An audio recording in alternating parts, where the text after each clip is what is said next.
Series. All thanks to शिक्षा ma'am, उनके कारण मैं यहाँ पे आया, क्योंकि मैंने हरियाणा में दिया था सर, और हरियाणा में I was not able to complete my first paper civil law 1। उसमें 40 नंबर का मैं छूट गया था मेरा पेपर, और 20 नंबर से I was not able to, मेरे 430 मार्क्स से 450 was the cut off sir. फिर test series I think it was the major turning point Punjab के लिए, क्योंकि टेस्ट सीरीज में मैंने बहुत सारे आंसर्स लिखे यहाँ पे सर। अराउंड क्योंकि 8 पर्टिकुलर टेस्ट एक सब्जेक्ट के टेस्ट थे उसके बाद सर, तो टोटल मिला के sir I think test series के कारण ही सर कंप्लीट कर पाया मैं सबसे पहले तो। उसके बाद सर क्योंकि एक कंप्लीट होता है और उसके आप रिफाइनमेंट भी होती है सर आपके आंसर की, and then after that for mock sir के सर के पास आए, sir help me boost the confidence. उन्होंने कहा कि you know the law and you can do it, and all thanks to the mock interviews also, for which I got good marks in the interviews.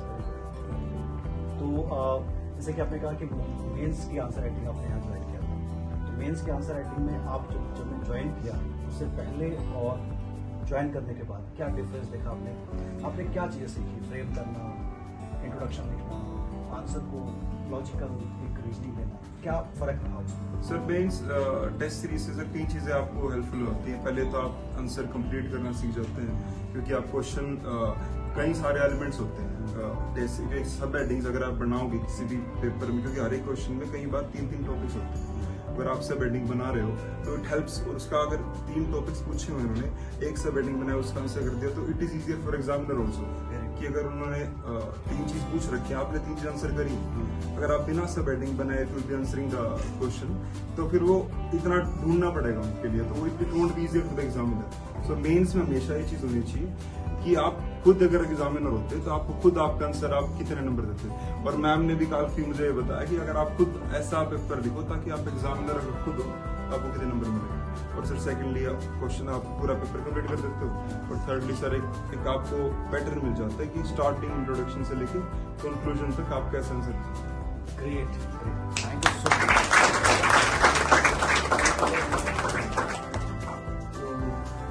आप लोगों की तरफ से कोई question हो कि आप आवाज करेंगे prelims exam mains exam, please ask, पूछिए।